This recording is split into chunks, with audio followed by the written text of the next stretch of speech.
podcast. Here, we would directly jump and continue with the podcast that I'm having with Vanisha regarding the challenges and the narrations, what has been happening around. So, in the last podcast, we heard about the struggles that she had to go through, and as she mentioned, being flushed down by in a toilet drain. And there I stopped and said that, you know what, out of our deepest of pains or deepest of hurt comes our deepest of purpose. So, very short. After that, something would have started because, yes, you had around 4 kids to take care of. You had your own survival to take care of. You had to rebuild the life now that you want to know. What did you do then?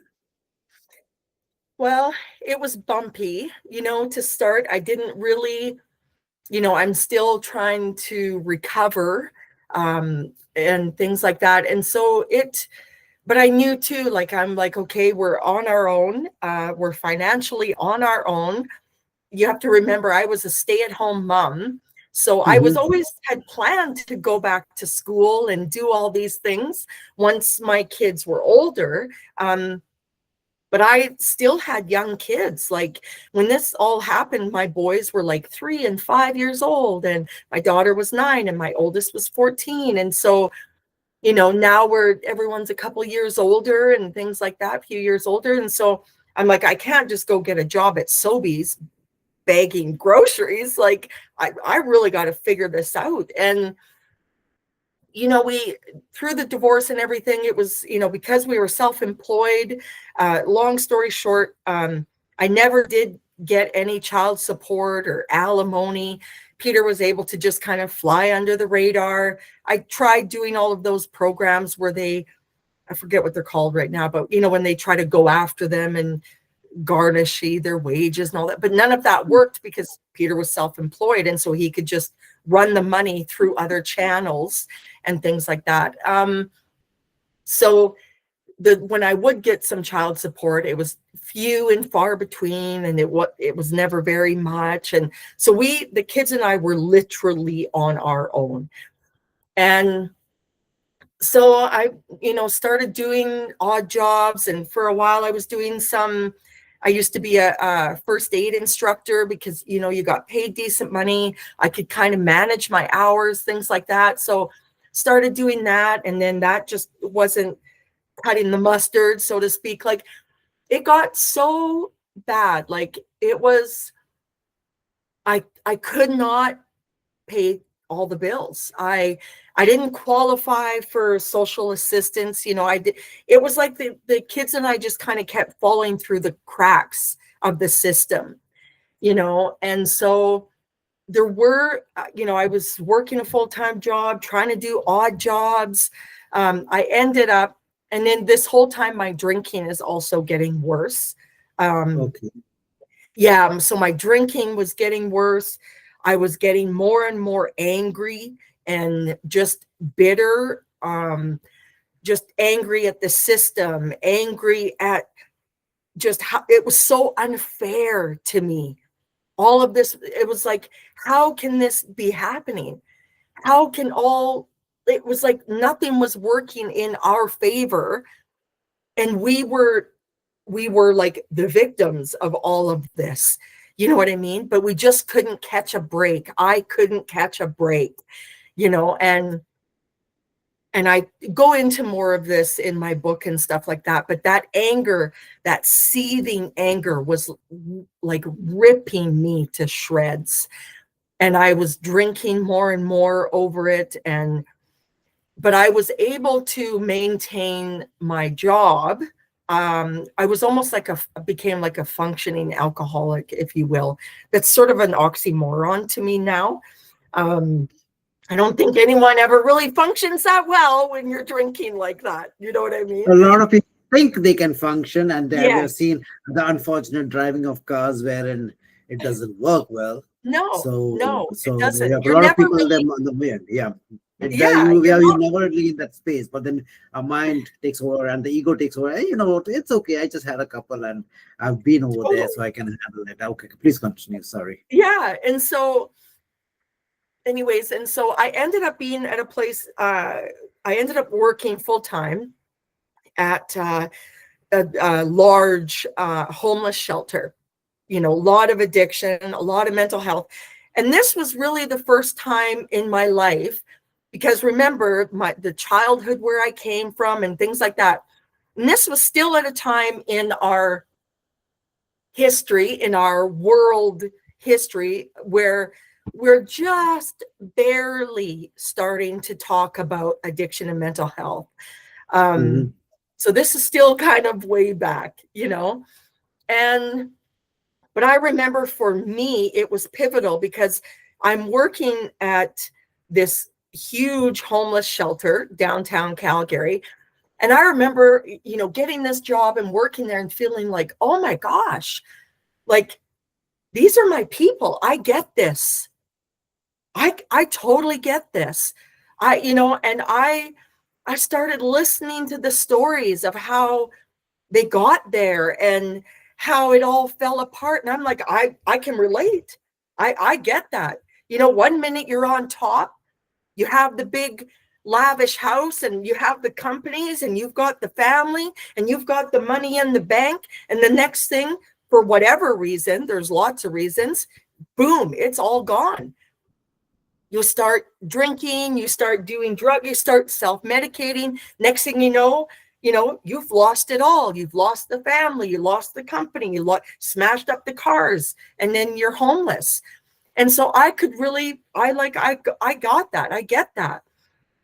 That was sort of the start of my advocacy work. And I kind of stepped into it without even realizing that's what I was doing.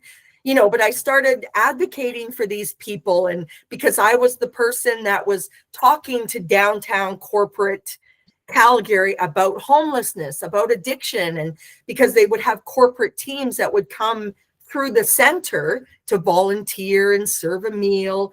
And I was like the spokesperson, right? I was one of the, And so I stepped into this so naturally and so easily, and not in a position where I felt like, oh, I need to defend these people, but from a place of, you need to understand the story. People don't just choose to be addicted and homeless. There's a story. There's a series of events. You know what I mean? And I understood that because quietly, you know what I mean? Because I wasn't putting my hand up yet saying, hey, I'm going through this too. You know what I mean? But I knew how I could totally relate to how people, can get there. And so, but I'm still also drinking. And so anyways, things got really bad with my alcoholism. And then one night everything blew up because I had been trying to quit on my own a lot. So I'd get a couple weeks, I'd relapse. I'd get a couple months, I'd relapse. Just always trying to do it. I didn't want anyone to know about my alcohol problem because I didn't want you to think I didn't have my shit together or I was a weak person or any of those things, right? So I didn't want anyone to know. And then so eventually I ended up through, again, a series of events. I knew, oh my gosh, if I don't get some help for this, I'm going to lose my family. I'm going to lose everything. So I ended up going back to AA. And I never wanted to go back, to AA, because to me it felt like, oh, I'm going back. I shouldn't, I'm smart enough. I'm wise enough. Why? I don't need this program. Why do I have to go back and do that? But as soon as I walked through those doors, the doors of AA again, it wasn't even so much the program, because I actually only went to meetings for probably the first few months.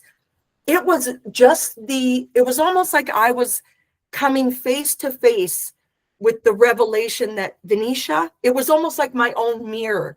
And by stepping through those doors again, I was admitting to myself, you can't drink, girl. You know what I mean? You can't drink. You have a problem that you're powerless over. And within the first 3 months, it was lifted.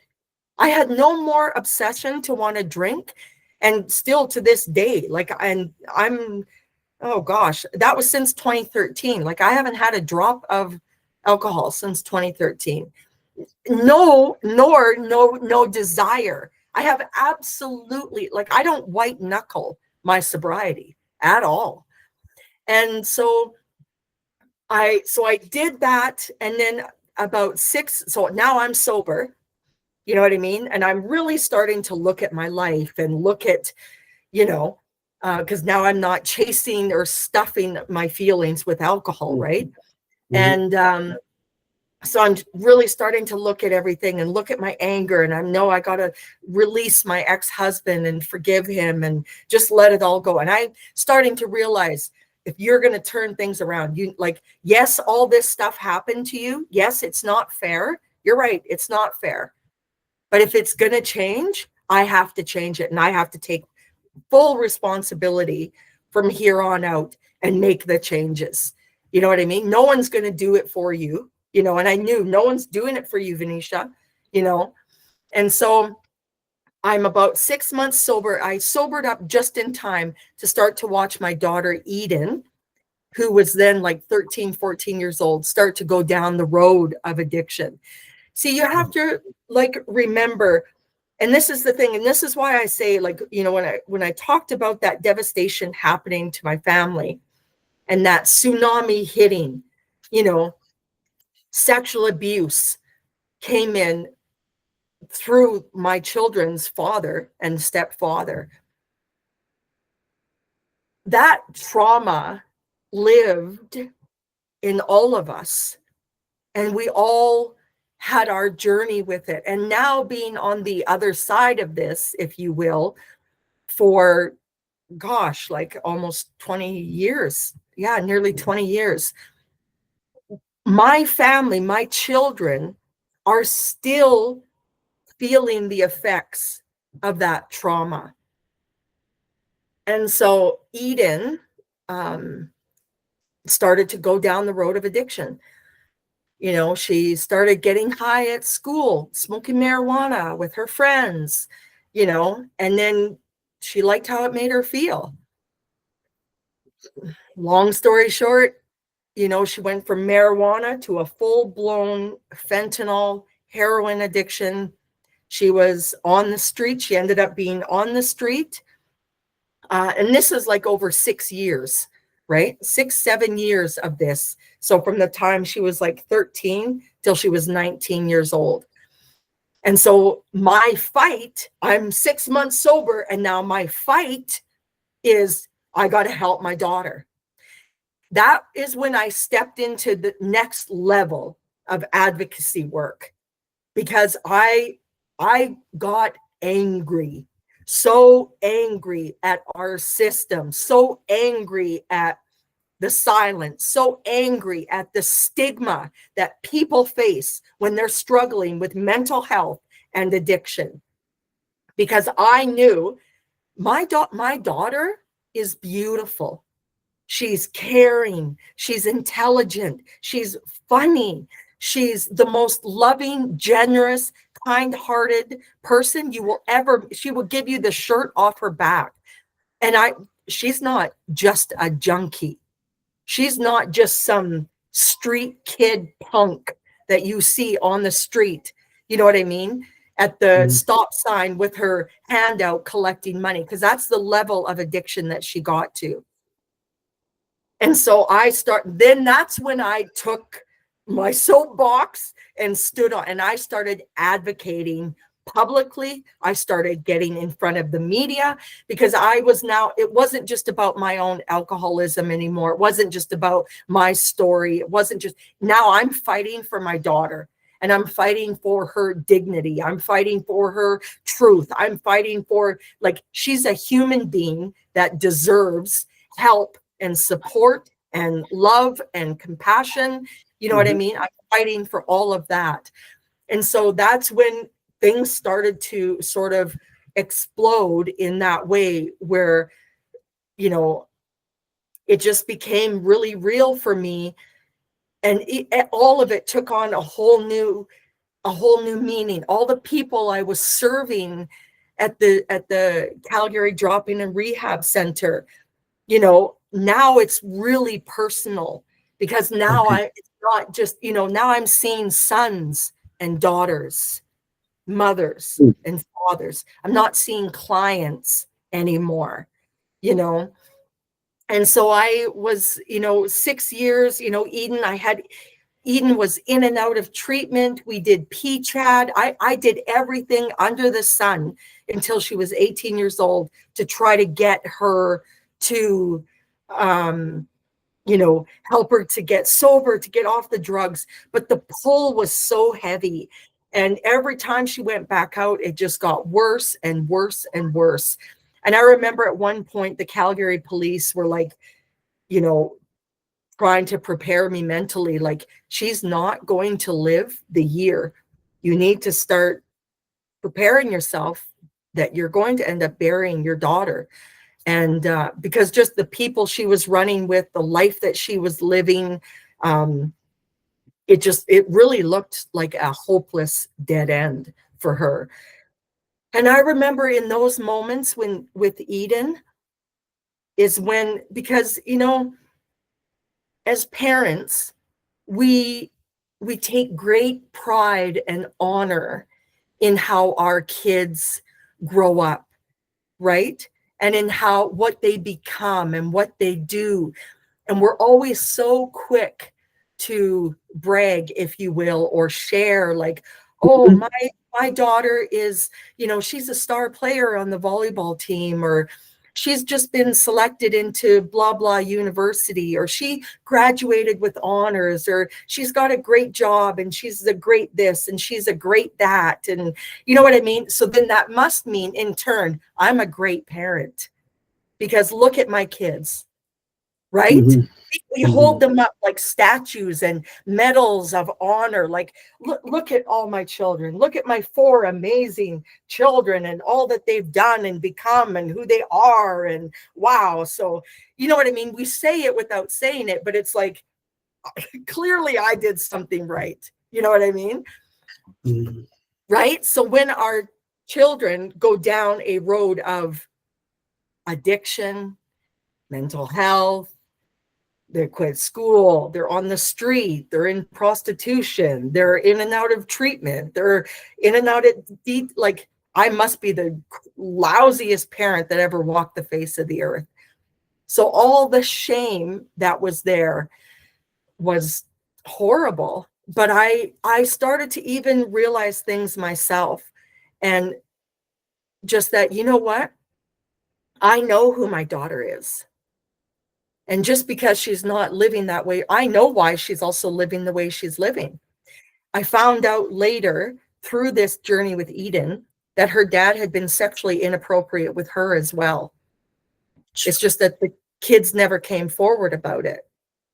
And so there was a lot of trauma there that happened, even with Eden's own biological father. And then even later in the system, I talk about this in my book too, where even social services was threatening me that if I didn't let the kids visit their dad, they were going to take the kids from me.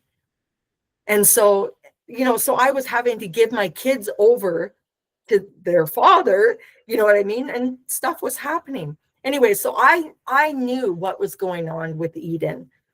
And so, but one of the greatest lessons, one of the greatest revelations during that time, that season with Eden, was that I learned to love her, like, really, truly, no matter what. So I learned to just accept her and embrace her exactly where she was at. So it's not like, because before I was kind of like, Eden, can't you see?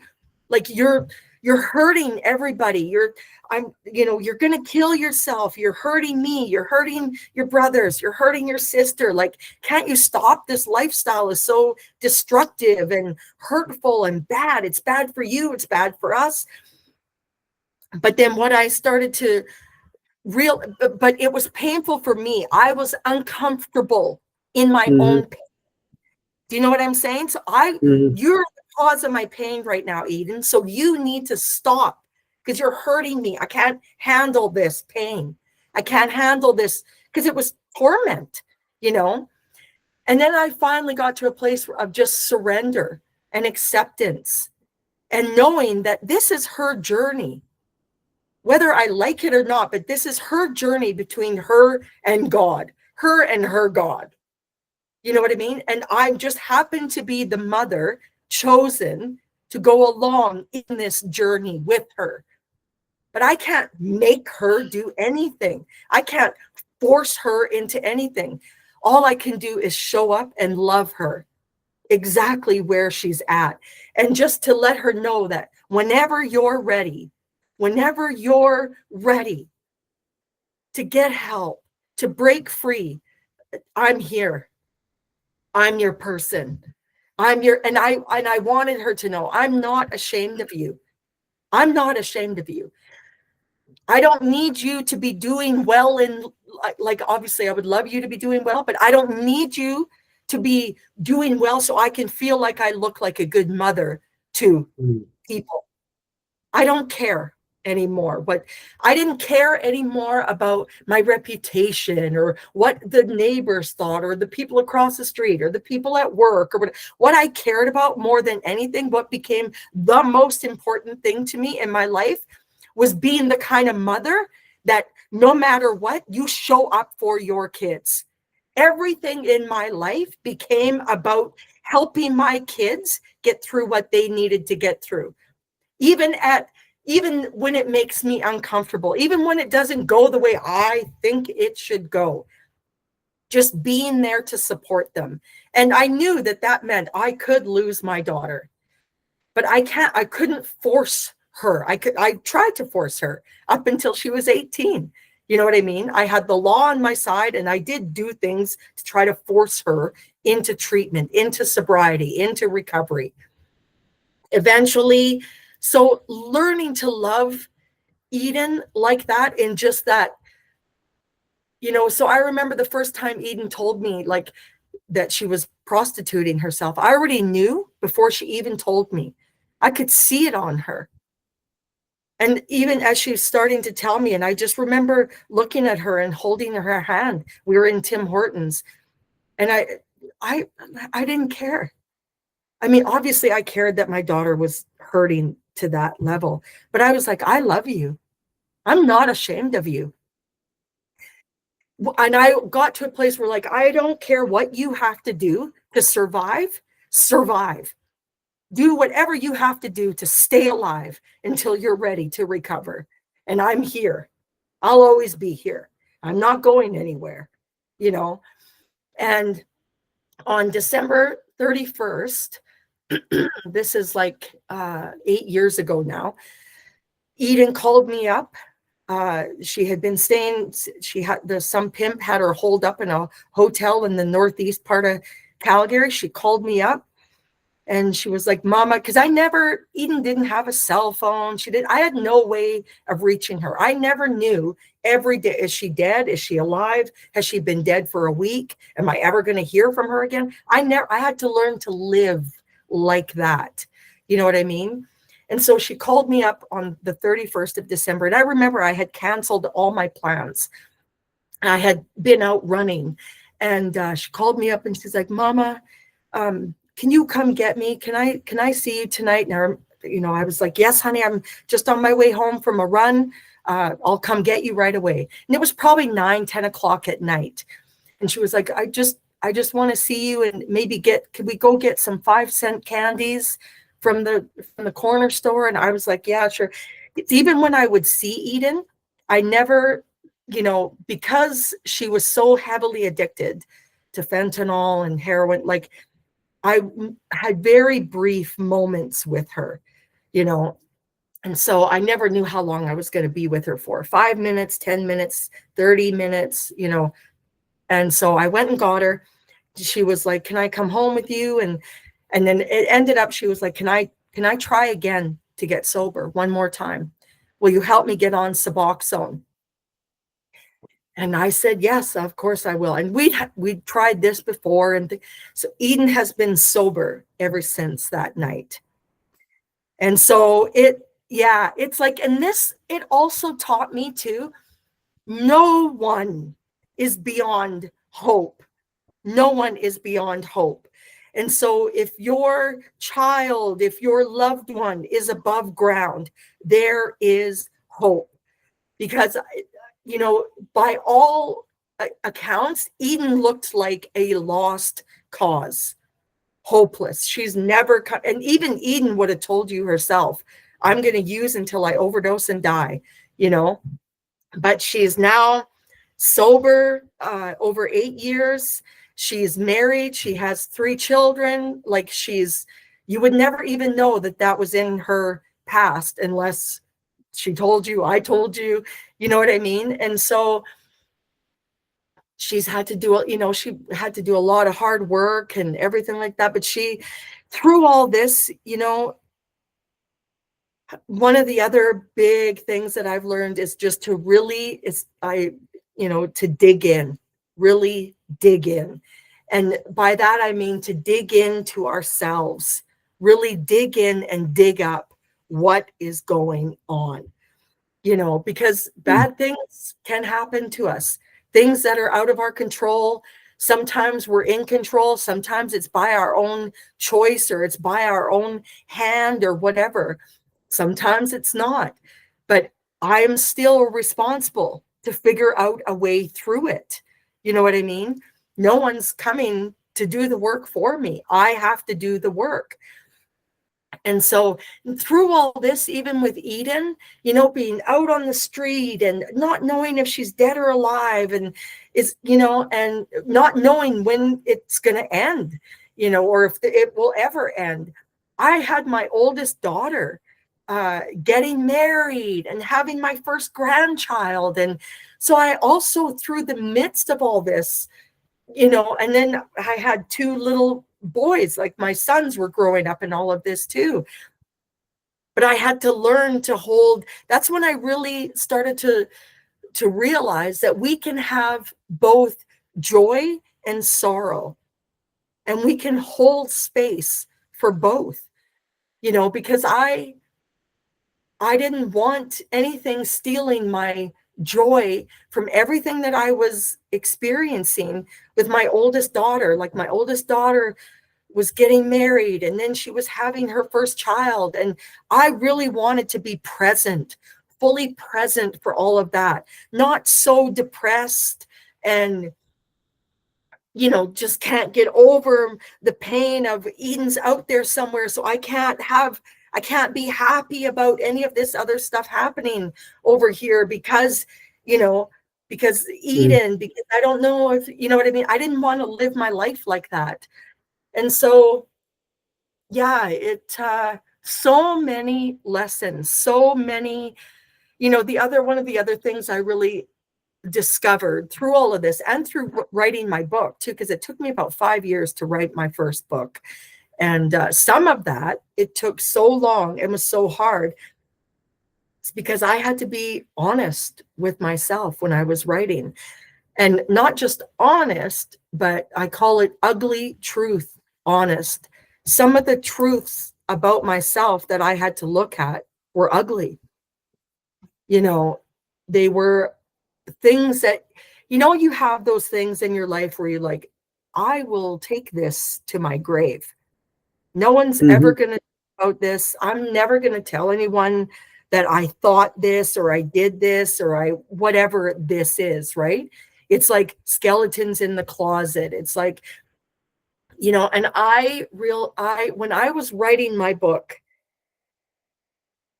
one of the best things I ever did for myself, and it's true for me to this day, is being that honest with myself, being that ugly truth honest with myself, and facing my own, because at the end of the day, I'm like, God knows who I am.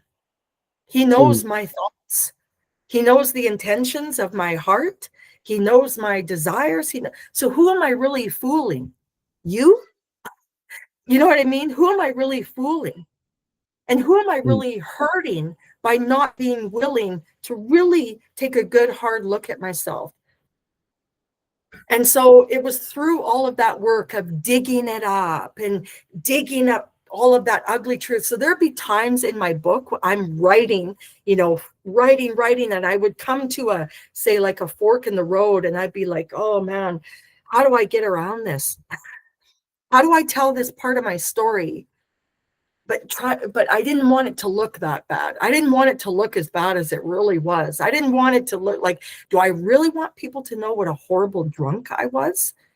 Because no one knew what kind of a drunk I was. Only my kids knew. But the people I worked with, my friends, my best friends, no one knew. No one's seen it. The only people that seen it was myself and my kids. And sometimes I didn't even know because I would have blackouts. You know what I mean? Yep. And so just facing, that's just an example of I had to face that. And I say that because this has ended up being, call it my superpower today. Okay. Because through all of this, we might even have to have another podcast, but Yes. Actually, you know what? So, guys, let's us wait for the next podcast to come in, wherein we talk to Vanisha about what her superpower was, or whether we could say the road to her own superhumanness, or the road to redemption, whatever you call it as, but to the person that she's evolving. And as I always say, is that from our deepest of wound comes the brightest of light. She had to go through some of these particular challenges to become the light and the beacon to many thousands and thousands of people who look at her. So, Vanisha, at this point of time, I will pause the podcast. Thank you again for your space and time. Thanks, Thomas.